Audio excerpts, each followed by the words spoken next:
هل أتى على الإنسان حين من الدهر لم يكن شيئا مذكورا. بے شک انسان پہ زمانے میں ایسا وقت بھی گزرا ہے جبکہ وہ کوئی قابل ذکر شے نہ تھا. ایک تو اس کا عمومی مطلب بیان کیا جاتا ہے کہ انسان جو ہے وہ ایک بے قدر پانی سے پیدا ہوا، اس کی کوئی یعنی حیثیت نہیں ہے، حتیٰ کہ اس پانی کا نام لیتے ہوئے بھی لوگ کراہت محسوس کرتے ہیں. بے قدر پانی سے اللہ تعالیٰ نے انسان کو پیدا فرمایا. تو ایک وقت انسان پہ ایسا گزرا ہے کہ جب چاہے وہ یعنی اپنے باپ کی پشت میں تھا یا اس کے بعد رحم مادر میں ٹرانسفر ہوا، پھر اس کے بعد ایک ایمبریو کی شکل میں، ایک جنین کی شکل میں اس نے پرورش پائی. وہ ایک حقیر چیز تھی، نہ تو اس کے اعضاء نمایاں تھے، نہ اس کے اندر وہ ساری کوالٹیز تھیں جو اللہ تبارک و تعالیٰ نے بعد میں اسے عطا فرمائی. آپ دیکھیں دنیا میں بڑے سے بڑا انسان بھی ہونا، اس کی اصل یہی ہے کہ اس کی پیدائش اس بے قدر پانی سے ہوئی ہے. چاہے کوئی پیغمبر ہے، چاہے کوئی بڑے سے بڑا فلاسفر ہے، چاہے کوئی بہت بڑا جو ہے وہ بادشاہ ہے، چاہے کوئی بہت بڑا سپہ سالار ہے، بہت کوئی بڑا جنگجو ہے، سب کی سب کی اصل جو ہے وہ بے قدر پانی ہے. اور اللہ تعالیٰ اس پانی میں سے دیکھے کیا کیا چیزیں نکال رہا ہے. یہ اللہ کی قدرت ہے.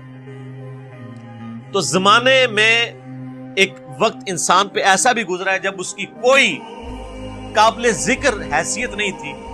پھر اس کے بعد اللہ تعالیٰ نے اسے جو ہے وہ آزاد دیے اور ایک مکمل انسان بنا کر جو ہے روئے عرض پہ نکالا. اور پھر جب وہ نکلا بھی اس وقت بھی وہ محتاج تھا اپنے ماں باپ کا. سب سے زیادہ محتاج انسان کا بچہ ہوتا ہے. بلی کے چھوٹے سے بچے کو بھی آپ ٹیبل پہ رکھ دینا تو نیچے نہیں گرے گا، اپنے آپ کو روکنے کی کوشش کرے گا. لیکن انسان کا بچہ تھوڑا بڑا بھی ہو جاتا ہے، اس کی حفاظت کرنی پڑتی ہے. اسی لیے ماں باپ کے ساتھ اس نے سلوک کا ذکر جو ہے وہ انسانوں کے لیے ہے. کہیں جانوروں کے بارے میں آپ کو یہ چیز نہیں ملے گی. اللہ تعالیٰ نے کو پیدا ہوتے ہی انڈیپینڈنٹ بنایا ہے. آپ دیکھیں یہ چوزا انڈے سے نکلتا ہے، اسی وقت چگنا شروع کر دیتا ہے اور پانی پیتا ہے، تو اس طریقے سے پانی کو نیچے اس کو ساری کی ساری چیزیں اللہ تعالیٰ نے بلٹ ان سکھا دی ہوتی ہے. یہ اس کی یعنی جبلت کے اندر، انسٹنکٹ کے اندر یہ چیزیں داخل کرتی ہیں. مگر مچھ دیکھیں اس روئے عرض پہ چند آپ سمجھ لیں طاقتور ترین جانوروں میں سے ایک جانور، اس کے جو جبڑا بند کرنے کی طاقت ہے وہ 3000 پاؤنڈ ہے. یعنی آپ سمجھ لیں 1500 کلو، 1500 کلو وزن جتنی طاقت رکھتا ہے نا، یہ اس طاقت سے وہ جبڑے بند کرتا ہے. تو دنیا میں کوئی بھی مضبوط سے مضبوط چیز جو ہے نا وہ اس کے جبڑوں کا مقابلہ نہیں کر سکتی. بلکہ سائنٹسٹ ہمیں بتاتے ہیں کہ جو کتنے بڑے بڑے ڈائنوسارز تھے، وہ جب پانی پینے کے لیے میٹھے پانی کے تالاب پہ آتے تھے تو ان کو بھی ان کے گردن سے دبوچ کے کروکوڈائلز، یہ مگرمچھ اندر لے جاتے تھے اور اپنی خوراک بناتے تھے. کئی شیر ہیں ان کو دبوچ لیتے ہیں، بڑے بڑے بھینسوں کو دبوچ لیتے ہیں. یہ اللہ نے ان کو طاقت دی. لیکن اگر آپ کبھی اس کو دیکھیں کہ ان کا جو بچہ پیدا ہوتا ہے نا وہ چھپکلی سے بھی چھوٹا ہوتا ہے. بالکل یہ آپ سمجھ لیں یہ ایک ہماری جو انگلی ہے اس کے برابر یہ کروکوڈائل کا بچہ ہوتا ہے جب یہ انڈے سے نکل رہا ہوتا ہے. کئی بچے نکلتے ہیں، ان میں سے کوئی ایک آدھ بچتا ہے. اور وہ آپ اگر نیشنل جغرافک پہ ویڈیوز دیکھیں، وہ پیدا ہوتے ہی فوراً پانی کی طرف جاتے ہیں، اپنی سیفٹی کرنے کی کوشش کرتے ہیں. ان میں سے کئی ایک بچے جو ہیں وہ چیل اور کوے اور کئی اور پرندے ان کو اچک لیتے ہیں، اپنی چونچ کے ساتھ اپنی خوراک بنا لیتے ہیں، ہوتے ہی چھوٹے سے. یہ اتنا بڑا تو بہت بعد میں بنتا ہے. تو یہ اللہ تعالیٰ ہے جو بے قدر چیزوں سے کیا کچھ پیدا کرتا ہے. انسان جو اللہ تعالیٰ کی کریشن کا کلائمیکس ہے، اس کے بارے میں اللہ فرماتا ہے کہ اس پہ بھی ایک بہت عرصہ ایسا گزرا ہے کہ بے قدر یہ چیز تھا، اس کی کوئی حیثیت نہیں تھی. اور ایک اس کا انٹلیکچوئلز کے ہاں اس کی تفصیل یوں کی جاتی ہے کہ انسان کو اللہ تعالیٰ نے پہلے جو پیدا فرمایا تھا وہ روحوں کی شکل میں پیدا فرمایا تھا. پھر وہ ایک ڈورمنٹ پوزیشن انسان کے اندر، یعنی اللہ تعالیٰ نے ان روحوں کو کسی اپنی سٹوریج کے اندر رکھ دیا. پھر اسی اعتبار سے ڈیسائیڈ کیا کہ کس نے کس وقت پیدا ہونا ہے، اس کی روح اس میں داخل کی. تو وہ جو ایک بہت بڑا عرصہ تھا جس میں انسان روحانی طور پہ ایگزسٹ کرتا تھا لیکن اس کے پاس جسم نہیں تھا، وہ بھی ایک ایسا پیریڈ ہے جو کہ ہم عموماً ذکر نہیں کرتے، نہ ہمیں اس طریقے سے وہ یاد ہے. اللہ تعالیٰ نے ہماری روحوں سے عہد لیا تھا الست بربکم، سب روحوں نے کہا تھا قالوا بلا، لیکن ہمیں وہ چیز یاد نہیں ہے، لیکن ہم پہ وہ پیریڈ گزرا ہے۔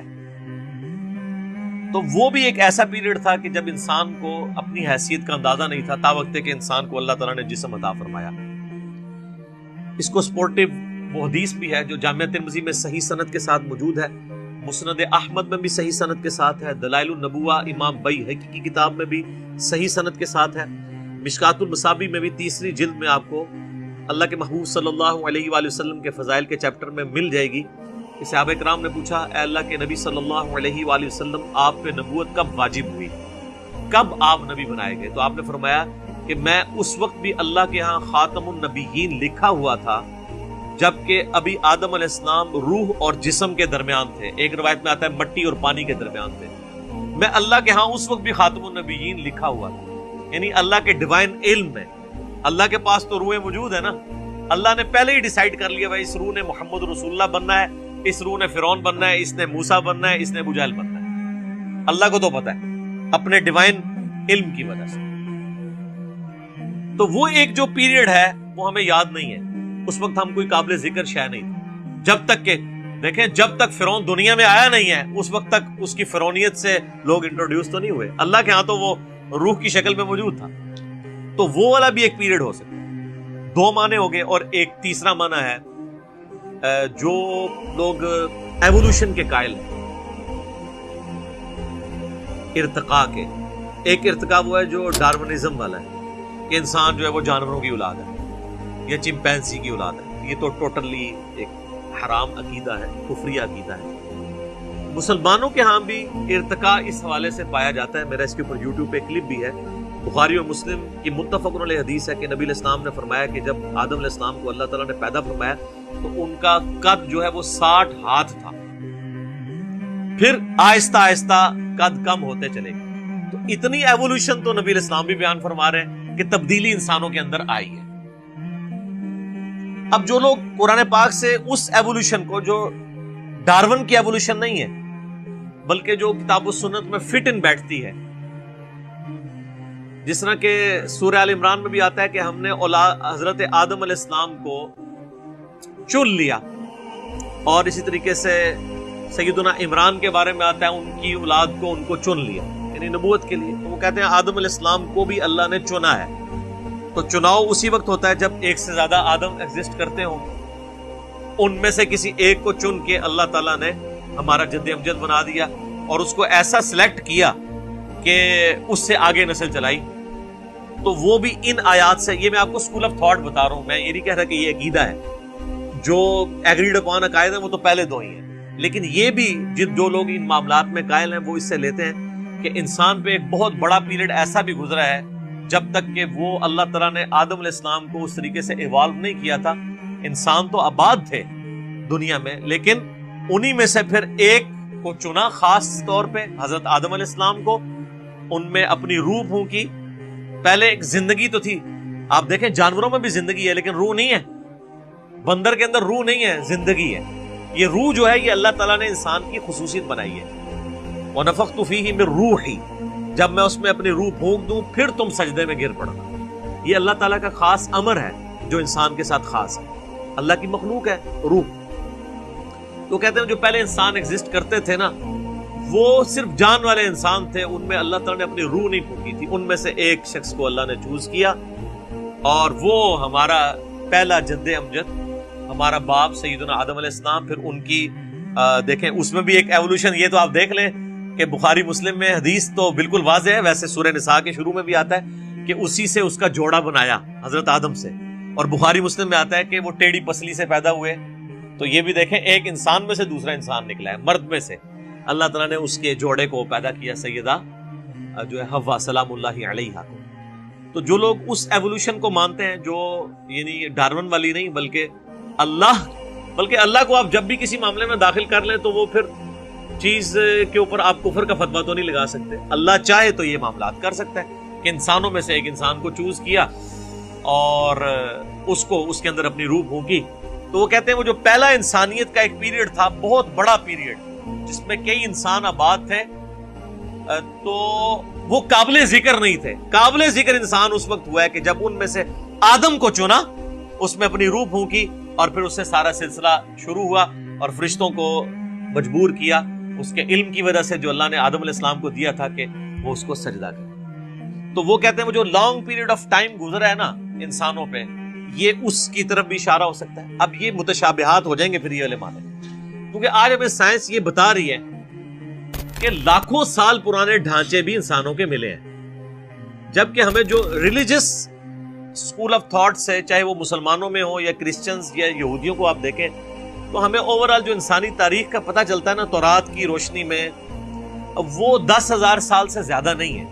ہم حضرت ابراہیم علیہ السلام کا بھی جب ذکر کرتے ہیں تو مسلمانوں کے ہاں یہ راؤنڈ ہے کہ آلموسٹ 5,000 سال پہلے حضرت ابراہیم علیہ السلام اس دنیا میں تشریف لائے تھے. نبی علیہ السلام والی تو خیر ایک مضبوط جو ہے ہمارے پاس ہسٹری سیف ہے, آلموسٹ 1400 سال پہلے, اور ان سے تقریباً 500 سال پہلے عیسیٰ علیہ السلام, وہ تو ہمیں بخاری میں حدیث میں ملتی ہے. عبداللہ ابن سلام کہتے ہیں کہ نبی علیہ السلام اور عیسیٰ علیہ السلام کے درمیان تقریباً یہ جو فترت کا پیریڈ ہے یہ 600 سال کا ہے. وہ اس وقت تو تقریباً ہی بات ہوتی تھی, وہ 571 بنتا ہے. تو اس سے پہلے حضرت موسیٰ علیہ السلام کے بارے میں ہمیں تورات سے جو قرائن سے پتہ چلتا ہے کہ وہ تقریباً 1400 سال قبل از مسیح حضرت موسیٰ علیہ السلام کا دور بنتا ہے.